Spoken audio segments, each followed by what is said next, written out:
Num certo dia, o escritor aclamado e especialista em assassinos em série Michael Newton descreveu um criminoso específico da seguinte forma: ele seria uma espécie de pioneiro.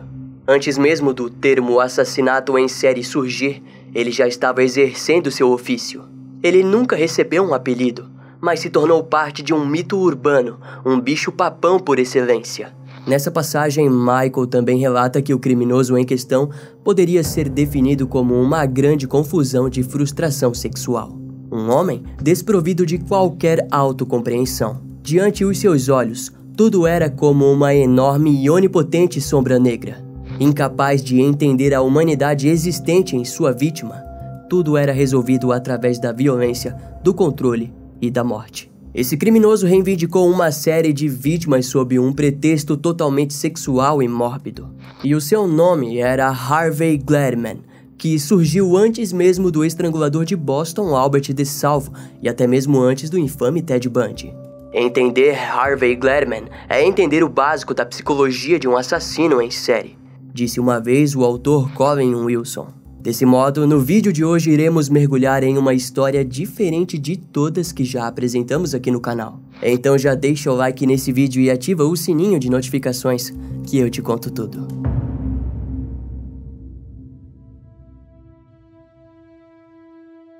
Harvey Murray Gladman nasceu no dia 10 de dezembro de 1927 no Bronx, em Nova York, Estados Unidos. Ele era filho de Albert e Ophelia Gladman, um casal judio providos de uma boa vida. O pai de Harvey, Albert, era um chapeleiro e dono de uma loja no centro do Bronx. Como já sabemos muito bem, naquela época tudo girava em torno do ideal onde o homem trabalhava e sustentava toda a casa, enquanto a mulher cuidava dos filhos e dos afazeres da casa. Com esse cenário em vista, Ophelia percebeu que conforme o filho Harvey crescia, mais magro e mal-humorado ele se tornava. As mudanças de humor de seu filho faziam com que Ophelia se sentisse retraída e melancólica. Em contrapartida, Albert respondia àquilo com surras que variavam a cada novo comportamento estranho de Harvey. Mas Ophelia não conseguia cuidar das coisas daquela forma, e assim foram inúmeras as vezes em que encontrava o seu filho rindo e chorando sem motivo aparente pela casa. Além do mais, qualquer coisa que Ophelia tentasse mostrar a Harvey pouco lhe interessaria, pois não havia nada que realmente roubasse a atenção do garoto. Conforme envelhecia, Harvey evitava os contatos emocionais básicos e aos 4 anos foi encontrado por Ophelia em meio a um ato sadomasoquista. Segundo Ophelia, ele tinha amarrado um barbante em torno do seu pênis, colocado a ponta solta em uma gaveta e puxado como forma de se estimular. Mais tarde, Albert, que também viria a pegá-lo naquele tipo de situação, informou que a masturbação poderia lhe causar problemas sérios, como acne. Os problemas visíveis em Harvey eram preocupantes, mas para as pessoas fora de casa ele era apenas um garoto estranho e quieto. Seus professores o descreveram como um aluno mediano e seus colegas disseram que ele costumava participar de jogos de futebol. Contudo, em sua fase escolar, Harvey apresentava um medo anormal de garotas, muitas vezes até mesmo tremendo diante delas. Os alunos mais velhos costumavam incomodar o garoto por conta disso e também devido a aspectos físicos como orelhas grandes e dentes visíveis. Essas mesmas características garantiram a ele o apelido de Esquilo. Nesse período, por volta de 1938, os pais de Harvey descobriram que ele havia começado com mais um de seus jogos estranhos.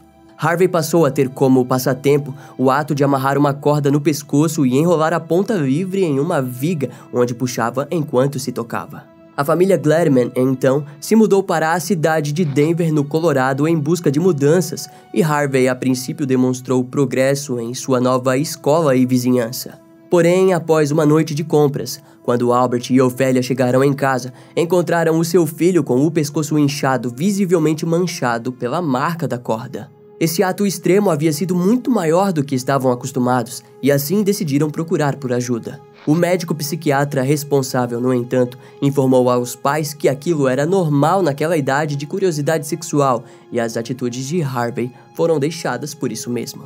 Em sua fase de adolescência, que na época significava o começo da vida de relacionamentos com garotas, Harvey continuava a se sentir inadequado diante delas. Em seu interior, porém, embora tendo consciência da sua inadequação e medo das mulheres, Harvey também possuía um desejo enorme em tocá-las. Assim, por volta dos anos de 1943 e 1944, Harvey passou a invadir casas, onde roubava qualquer coisa que encontrasse pela frente.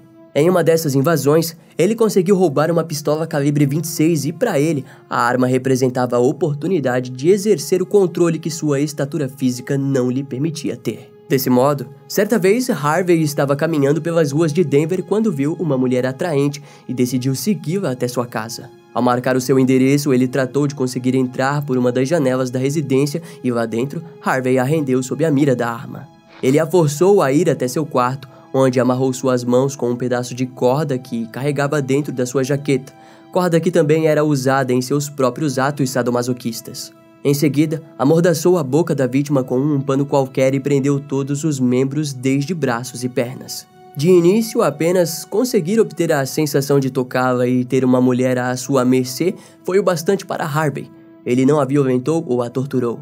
Ele apenas tocava partes normais do corpo da mulher e depois a si mesmo. Devido à sua visível imaturidade sexual, aquele tipo de coisa era o bastante para Harvey. Ele tinha apenas 17 anos de idade, e assim foi durante vários outros ataques. Contudo, a cada novo ataque, mais ele as tocava e mais confortável ficava na presença delas. Todos os dias depois da escola, lá estava Harvey caçando alguma mulher bonita para seguir. Seus pais não suspeitaram de nada, pois ele os informou que estava participando de trabalhos extracurriculares. Até que no dia 18 de maio de 1945, a polícia prendeu Harvey em flagrante ao vê-lo arrombando a janela do apartamento de Elma Hammond. Quando levado para a delegacia, os policiais confiscaram a pistola e a corda. Ao ser questionado sobre os itens, Harvey confessou que os utilizava para roubos, mas não abriu a boca para falar de agressões sexuais e acabou sendo liberado para aguardar o julgamento sob acusação de furto. Porém, um mês depois, Harvey sequestrou Norene Laurel e a levou para fora da cidade. Ele a amarrou, a tocou e depois a deixou ir, largando-a na cidade de Denver. No mesmo instante que foi libertada, Norene foi até a delegacia onde identificou Harvey Gladman por uma fotografia de criminosos locais. Ele foi rapidamente preso e aguardou até o seu julgamento em novembro de 1945, onde acabou sendo condenado por roubo e sequestro, sendo assim sentenciado a 1 ano de prisão no presídio estadual do Colorado. Diante de todas aquelas séries de acontecimentos, a família Gladman estava entorpecida com as atitudes estranhas do seu filho, mas nem eles e nem as autoridades poderiam esperar que Harvey só ficaria cada vez pior. Após 8 meses preso, Harvey recebeu liberdade condicional na prisão estadual do Colorado no dia 27 de julho de 1946. A mãe de Harvey aguardava diante os portões e a primeira coisa que ela fez foi o levar até um psiquiatra. O especialista disse que, de fato, o problema de Harvey estava em seu medo pelo sexo oposto. De acordo com ele, Harvey deveria ser ingressado em ambientes com mulheres, como um curso de dança, por exemplo. Como forma de ajudar o seu filho, Ophélia o seguiu para procurar em um apartamento na cidade de Yonkers, em Nova York. Ela permaneceu morando com Harvey até que ele encontrou um emprego em uma loja de manutenção de televisões. Depois de um tempo, quando ela se sentiu segura de que Harvey estava ajeitando a sua vida, Ophélia retornou para a sua casa na cidade de Denver. Já na primeira semana sozinho, Harvey começou a procurar por armas que poderia usar. Ele comprou uma arma de brinquedo, um canivete e uma corda. Assim, algumas semanas depois, Harvey encontrou Thomas Staro e Doris Thorne caminhando pelas calçadas de Yonkers, onde, sob a mira da arma de brinquedo, ele os fez ir até um bosque. Lá, ele amarrou Thomas e depois Doris, deitando-se próximo da mulher a fim de tocá-la. Seu anseio em tocá-la era tão intenso que Harvey não percebeu Thomas se desamarrando ao seu lado. Uma briga se iniciou, onde Harvey sacou seu canivete e conseguiu cortar o ombro de Thomas para em seguida fugir do local. Segundo o próprio Harvey, ele só parou de correr depois de chegar no primeiro trem para a cidade de Albany. Chegando em uma nova cidade, a primeira coisa que ele fez foi alugar um apartamento por alguns dias. No dia 22 de agosto, o seu próximo alvo foi uma enfermeira chamada Florence Hayden, a quem seguiu pelo anoitecer até agarrá-la e empurrar para um pátio escuro. Sob a mira da arma de brinquedo, ele a amarrou, mas quando Florence percebeu que Harvey estava usando suas 2 mãos para completar os nós, ela simplesmente decidiu levantar-se e correr. Mais tarde, a mulher relataria à polícia que, ao fazer aquilo, o seu agressor pareceu se assustar mais do que ela. Diante o fracasso, na noite do dia seguinte, Harvey percorreu toda a Avenida Hollywood de Albany, onde encontrou duas mulheres caminhando sozinhas. Sob a mira da arma, ele rendeu Evelyn Berti e Beverly Goldstein, mas quando começou o ataque, Harvey passou a gaguejar e percebeu que duas mulheres seriam demais para ele controlar. Ao fim, tudo o que ele conseguiu com elas foram as suas carteiras. Quando as mulheres foram ao departamento de polícia de Albany, o comissário da polícia, James Kieran, percebeu que aquele ataque era parecido com os outros que vinham acontecendo na cidade. Com base na descrição do agressor, ele concluiu que era o mesmo sujeito. Diante daquele predador indesejado, James convocou centenas de patrulheiros que rapidamente identificaram Harvey Gladman. Curiosamente, no momento da apreensão, ele estava abordando uma mulher na Avenida Western. Junto a ele, encontraram em seus bolsos a arma de brinquedo, o canivete e a corda. Quando a polícia de Yonkers soube da apreensão, ela lutou para que Harvey fosse enviado novamente para a cidade, onde seria acusado pela agressão contra Thomas Starro e Doris Thorne. Contudo, o departamento de polícia de Albany sabia que Harvey estava envolvido em muitos outros ataques onde as vítimas não prestaram queixa por vergonha. Daquele modo, o Tribunal Municipal de Albany o acusou apenas pelo ataque a Florence Hayden. Enquanto isso, as notícias da apreensão de Harvey chegaram na residência dos Gladman, que ficaram assustados com a série de crimes que seu filho havia cometido. Ao fim, o juiz Earl Gallup de Albany sentenciou Harvey de 5 a 10 anos de prisão, mas antes precisaria ficar no reformatório de Elmira, em Nova York, até completar 21 anos. No reformatório, o psiquiatra Ralph Ryan Cale diagnosticou Harvey com um transtorno de personalidade psicopática do tipo esquizofrênico. Depois de 2 anos no reformatório, Harvey foi enviado para a prisão de Sing Sing, em Ossining, em Nova York. Lá, segundo os registros, ele foi um prisioneiro modelo e o seu QI foi dito como alto. Além de que Harvey foi descrito como um prisioneiro que gostava de cumprir com os seus deveres na prisão. Mais tarde, Michael Newton, que estudou o caso de Harvey, relatou que aquilo era o esperado, pois ele estava apenas brincando com o sistema. Os agressores sexuais sociopatas aprendem a brincar com o sistema desde cedo, às vezes quando criança. Depois de terem sido presos várias vezes e passando algum tempo na prisão, como Harvey, eles sabem exatamente o que dizer e como agir em qualquer situação, seja lidando com a polícia, advogados ou psicólogos. Concluiu Michael. Sem dúvidas, o seu bom comportamento fez com que Harvey passasse apenas 2 anos e 8 meses na prisão até ser liberado em liberdade condicional.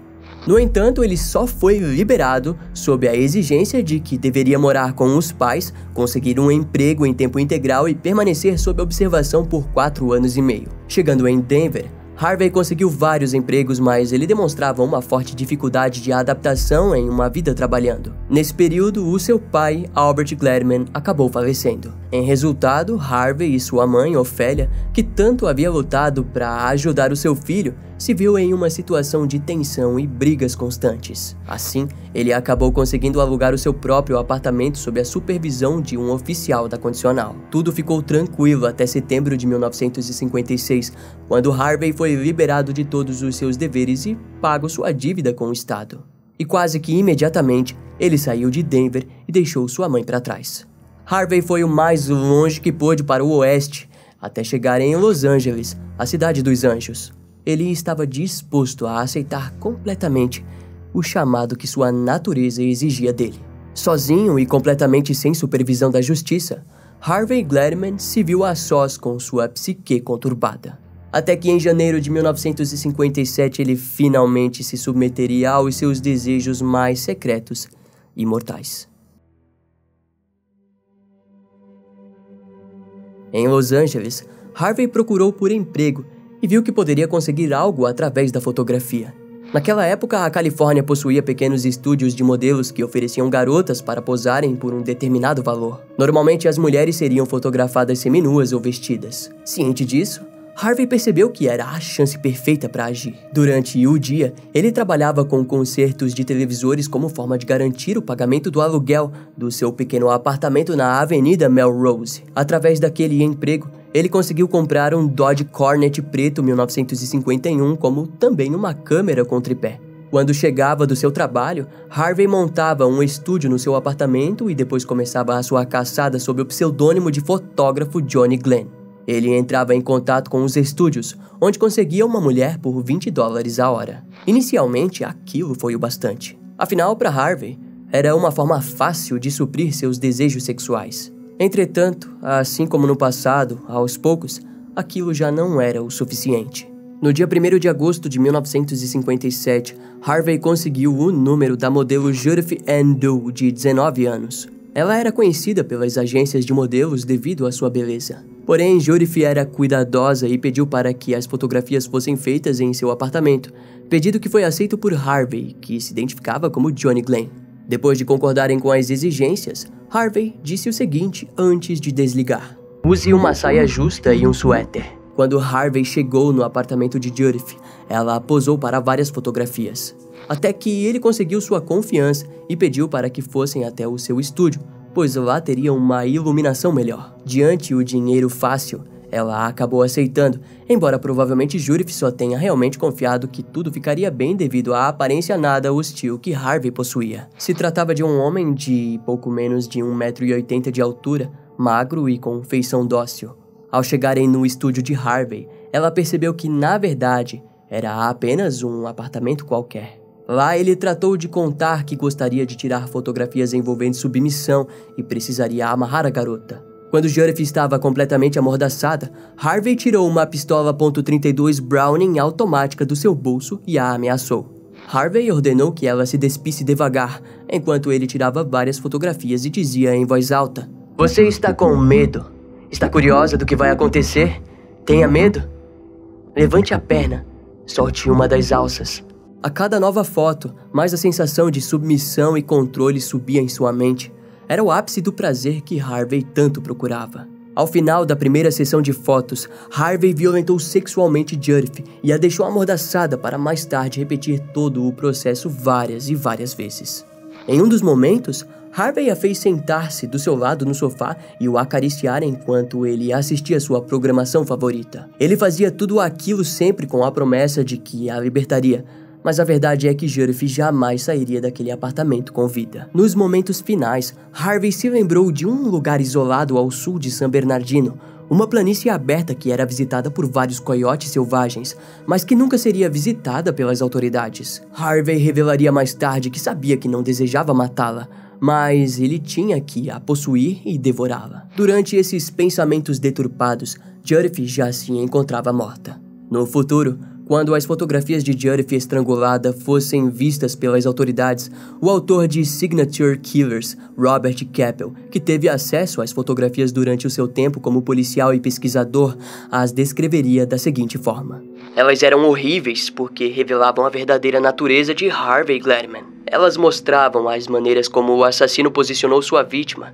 e a depravação psicológica que ele evidenciava foi profundamente revoltante. Como um ser humano pode revelar as profundezas de sua própria fraqueza e sentimentos de insignificância através de simples fotografias era algo que os investigadores nunca tinham visto antes." Depois de se livrar do corpo de Judith, Harvey demoraria cerca de 7 meses para atacar novamente. No dia 7 de março de 1958, Harvey se escondia sob o nome de George Williams quando conheceu Shirley Ann Brigford, de 24 anos, através de um anúncio chamado Lonely Hearts. Eles haviam saído para um encontro, mas quando Harvey chegou na sua casa na rua Tuxford, em Sun Valley, ele foi recebido com o lugar recheado de parentes da mulher.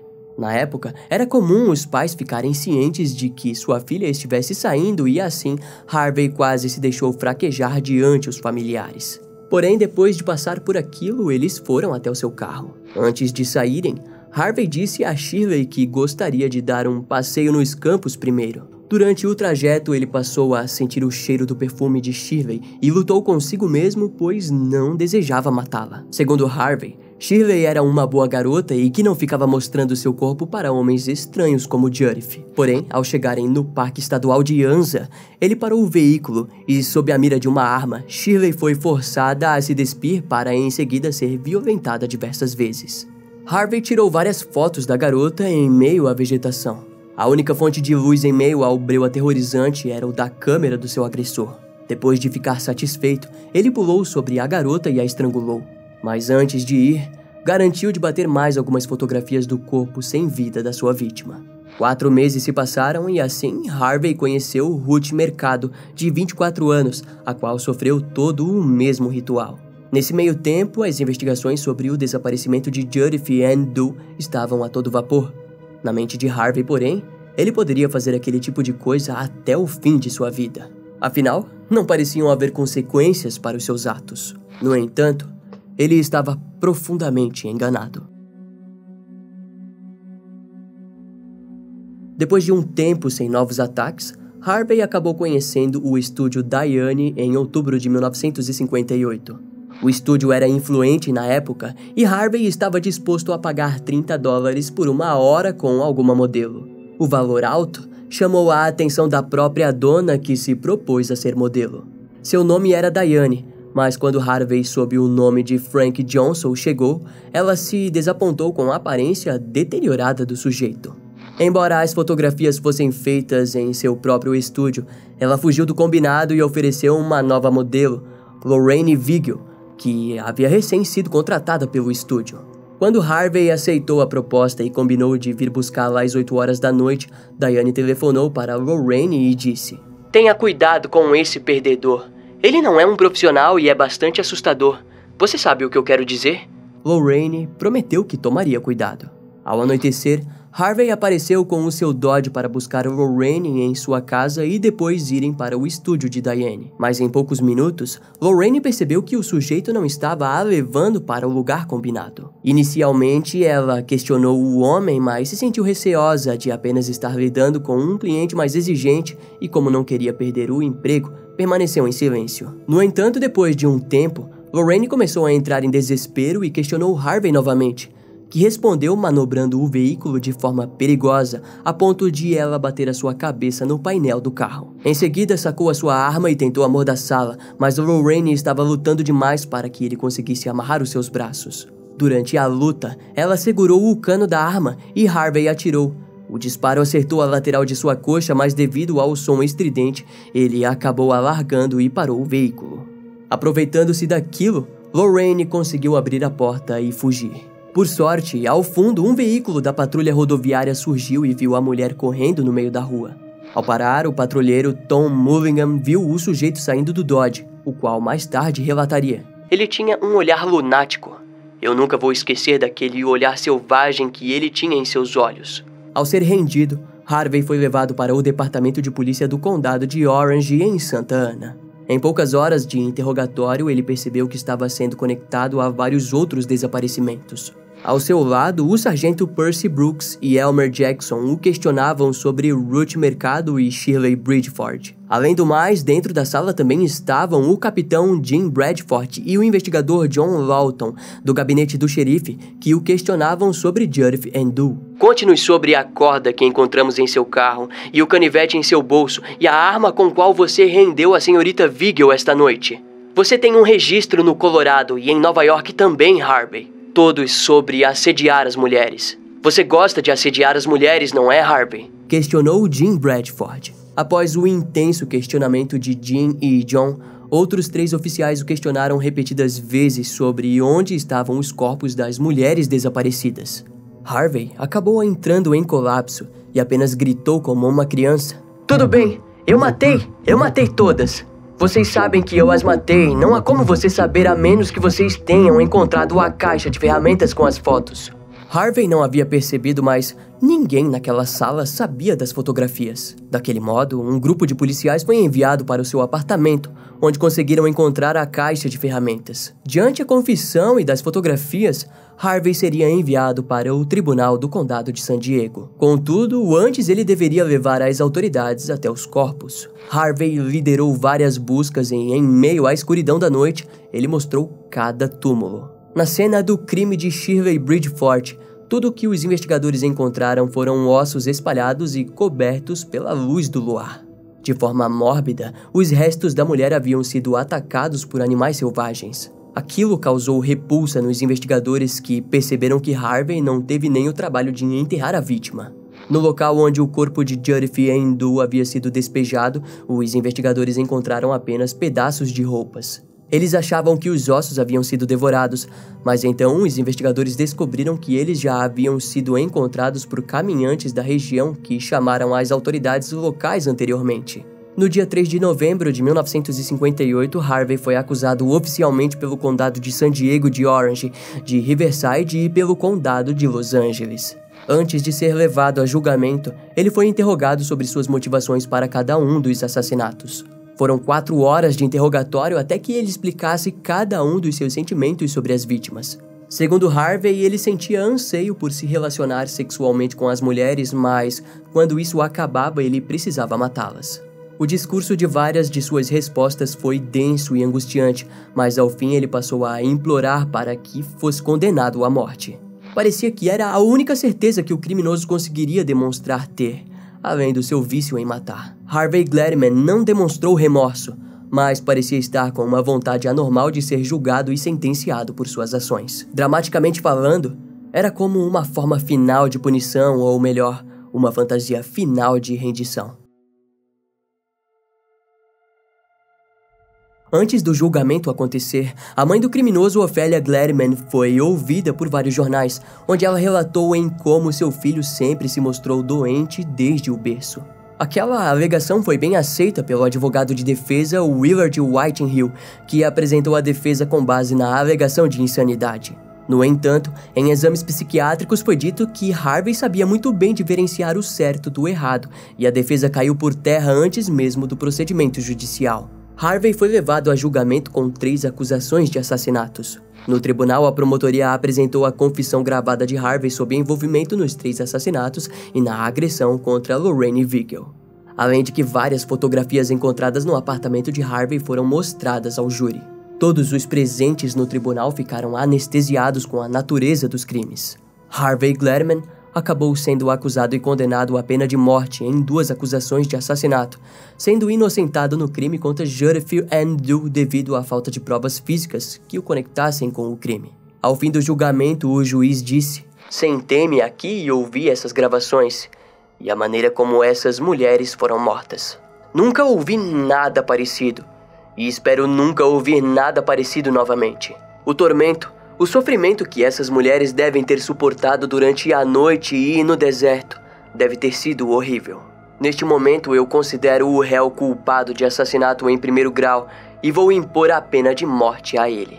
Acho que esse é o único julgamento adequado que deve ser pronunciado nesse caso em particular. Sr. Gladman, que Deus tenha piedade da sua alma." No mesmo dia, Harvey foi enviado para o corredor da morte da prisão de San Quentin, na Califórnia. Sua cela ficou afastada de todos os outros detentos e viria a ser usada no futuro por Charles Manson e Richard Ramirez. Sua execução foi marcada para o dia 18 de setembro de 1959 sob morte na câmara de gás com cianeto. No dia da sua execução, o procedimento demorou cerca de 10 minutos. Nos anos seguintes à sua morte, Harvey foi conectado à morte de uma mulher desconhecida encontrada na cidade de Boulder, no Colorado, em 1954.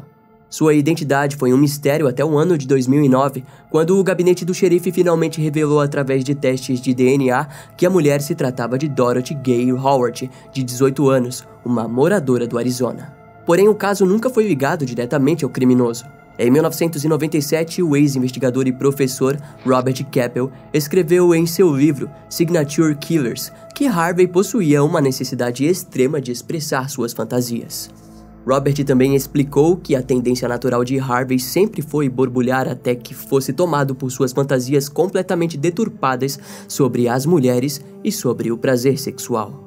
Durante sua vida, Robert trabalhou nas investigações da caçada a Ted Bundy, como também em vários outros casos de assassinos em série, e teve como consultor o perfilador do FBI, Roy Hazelwood. De acordo com Robert, o seu amigo Roy disse que a existência de Harvey Gladman marcou uma época onde criminosos de natureza sádico-sexuais eram novidade, sendo vistos como homens deturpados que haviam transformado o sexo em algo brutal e mórbido.